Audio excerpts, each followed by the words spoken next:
India's biggest reality show Bigg Boss గురించి బుల్లితెర ప్రేక్షకులకు ప్రత్యేకంగా పరిచయం చేయాల్సిన అవసరం లేదు. విదేశాల్లో ఎంతగానో సక్సెస్ అయిన బిగ్ బ్రదర్ షోని ఇండియాలో బిగ్ బాస్గా స్టార్ట్ చేశారు. మన దేశంలో కూడా ప్రారంభమైన ప్రతి భాషల్లోనూ విశేషమైనటువంటి ఆదరణను సొంతం చేసుకుంది. ముఖ్యంగా తెలుగులో కూడా ఈ షోకి ఎంతో మంచి రెస్పాన్స్ లభిస్తుంది. ఇప్పటికే 7 సీజన్లు, ఒక ఓటీటీ సీజన్ దిగ్విజయంగా పూర్తి చేసుకుంది. అయితే ఈ నేపథ్యంలోనే ఒక ప్రశ్న బాగా వైరల్ అవుతుంది. అదేంటంటే బిగ్ బాస్ కల్చర్ బాగానే ఉంది, ఆ విన్నర్స్ కెరీర్ బిగ్ బాస్ తర్వాత ఏమాత్రం బాగుపడింది? అసలు బిగ్ బాస్ విన్నర్లకు లైఫ్ ఎందుకు ఉండట్లేదు?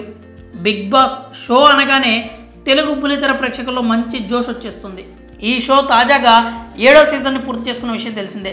కామన్ మ్యాన్ కేటగిరీలో హౌస్లోకి అడుగుపెట్టిన రైతు బిడ్డ పల్లవి ప్రశాంత్ సీజన్ 7 విజేతగా నిలిచాడు.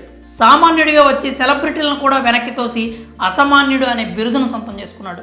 అయితే ఇలా గతంలో కూడా బిగ్ బాస్ షోలో విన్నర్స్ అయిన వాళ్ళు ఉన్నారు. అయితే ఈ షోలో పాల్గొని 105 రోజులు ఇంట్లో ఉండి కప్పు కొట్టడం వల్ల కలిగే ప్రయోజనాలు ఏంటి? ప్రైజ్ మనీ కాకుండా వారి కెరీర్ కోసం ఈ షో ఏ విధంగా ఉపయోగపడుతుంది అనే ప్రశ్నలు వినిపిస్తూ ఉంటాయి. బిగ్ బాస్ షో తెలుగులో ప్రారంభమైనప్పుడు అప్పటి వరకు అసలు ఈ షో గురించి చాలామందికి తెలియదు. అలాంటి తరుణంలో తొలి సీజన్కు చాలా మంచి ఫ్యాన్ బేస్ క్రియేట్ అయింది. తొలి సీజన్ విజేతగా శివబాలాజీ నిలిచాడు. అక్కడి వరకు అంతా బాగానే ఉంది. కానీ శివబాలాజీకి ఆ కప్పు తప్ప దక్కింది ఏమీ కనిపించలేదు. అతని కెరీర్ కూడా ఆ షో విన్నర్ అనే పేరు ఉపయోగపడింది లేదు. ఆ తర్వాత సీజన్ మరింత ఆసక్తిగా సాగింది. కౌశల్ విన్నర్ అయ్యాడు. కౌశల్ కోసం ఒక ఆర్మీ కూడా ఏర్పడింది. కౌశల్ ఆర్మీ అతన్ని విన్నర్గా నిల్చోబెట్టింది. ఆ తర్వాత కౌశల్ కెరీర్లో సాధించిన విజయాలు, దక్కిన అవకాశాలు ఏమైనా ఉన్నాయా అంటే శూన్యమనే చెప్పాలి. 3వ సీజన్ కథ కాస్త భిన్నంగా ఉంటుంది. ఎందుకంటే ఈ సీజన్లో విన్నర్గా నిలిచిన సింగర్ రాహుల్ సిప్లిగన్స్ మొదటి నుంచే టాలెంటెడ్ కాబట్టి అతనికి బిగ్ బాస్ ద్వారా వచ్చిన ఫేమ్ అంటూ పెద్దగా ఏమీ లేదు. కానీ ఆ ప్రైజ్ మనీతో తాను కలలు కన్న సెలూన్ను ప్రారంభించగలిగాడు. ఆర్థికంగా మాత్రం బిగ్ బాస్ రాహుల్ సిప్లిగన్స్కు మంచి సపోర్ట్గా నిలిచింది. 4వ సీజన్ చూస్తే హీరో అభిజిత్ విన్నర్ అయ్యాడు. అతను కూడా విన్నర్ అయిన తర్వాత పెద్దగా చెప్పుకోదగ్గ ఆఫర్స్ ఏమి అందుకోలేదు. అలాగే అతని కెరీర్ ఏమి పరుగులు కూడా పెట్టలేదు. 5వ సీజన్లో విజయ్ సన్నీ విన్నర్ అయ్యాడు.